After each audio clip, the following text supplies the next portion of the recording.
Bonjour à tous. Donc aujourd'hui, j'enregistre une petite vidéo assez courte sur le thème de l'allégorie. Donc l'idée c'est quoi? C'est quoi une allégorie? En effet, dans le cours, on rencontre plusieurs fois ce mot, notamment chez Platon, quand on parle d'allégorie de la caverne, qui est une allégorie concernant la connaissance et le mode d'accès que l'homme a à la connaissance. On a le mythe de l'attelage, qui est également une allégorie, qui traite en fait des passions qui agitent l'homme et du rôle d'arbitre que va jouer la raison. On a le mythe de l'androgyne, qu'on retrouve dans le banquet de Platon, donc qui traite en fait de l'amour et de l'origine de l'amour. C'est quoi l'amour? On va également rencontrer des diverses allégories dans l'histoire de l'art, notamment donc dans la naissance de Vénus de Sandro Botticelli, où on a une belle allégorie des saisons, des heures, donc qui accueille Vénus donc sur les côtes de Chypre. Et enfin donc cette allégorie des continents, continents auquel fait référence le Bernin dans sa fontaine des quatre fleuves. Voilà, alors une allégorie. C'est quoi? Alors déjà, une définition de l'allégorie. Il s'agit d'un ensemble structuré de symboles renvoyant à une réalité. Bon, quand on a dit ça, on n'a encore rien dit.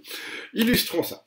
Alors on va l'illustrer à l'aide d'une allégorie assez simple à comprendre. C'est l'allégorie de la justice. Alors elle ressemble à quoi, la justice? Eh bien voilà, c'est une femme qui porte dans une main une balance, dans l'autre main elle tient une épée, un glaive, et elle a les yeux bandés.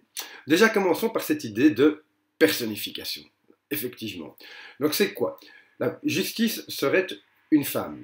Alors personnifier un élément immatériel comme la justice, donc c'est-à-dire lui donner des caractéristiques humaines, eh bien, est une forme d'animisme qu'on appelle une personnification. Le grec était friand de la personnification, ou si vous voulez, de l'anthropomorphisme, donner une forme humaine. Il donnait une forme humaine à ses dieux.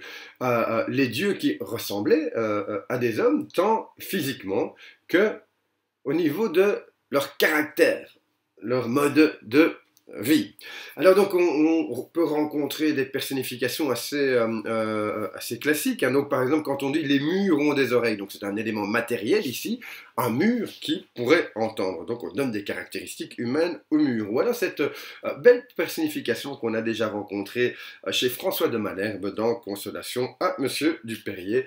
Il personnifie la mort. Il dit quoi? La mort a des rigueurs, à nul autre pareil. On a beau la prier, la cruelle qu'elle est, se bouche les oreilles et nous laisse crier.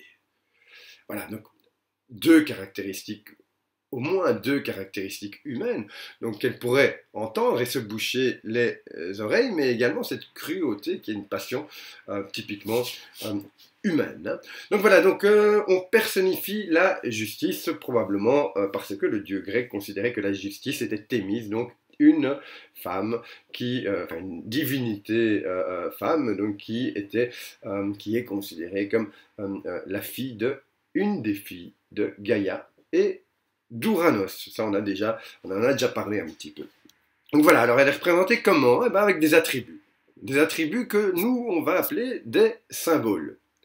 Alors, dans un premier temps, qu'est-ce qu'on a comme attribut? On a la balance. Alors la balance, c'est le symbole de quoi? Eh bien, la justice, elle pèse le pour et le contre, donc ça veut dire qu'elle juge.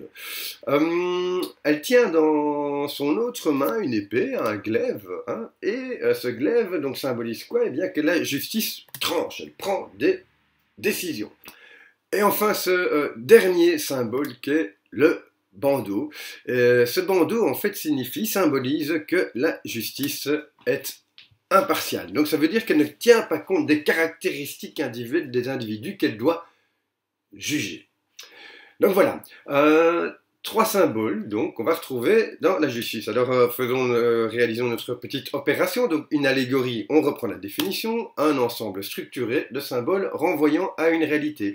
Pour la justice, comme symbole, on a quoi? On a la balance, donc, qui indique qu'elle est le juge. On a également, on ajoute à ça, l'épée, qui indique que la justice tranche. Et enfin, on a le bandeau sur les yeux, qui indique que la justice est impartiale. Ces trois symboles donc renvoient à une réalité, effectivement. Quelle est cette réalité? Eh bien, il s'agit de la justice, tout simplement. Voilà.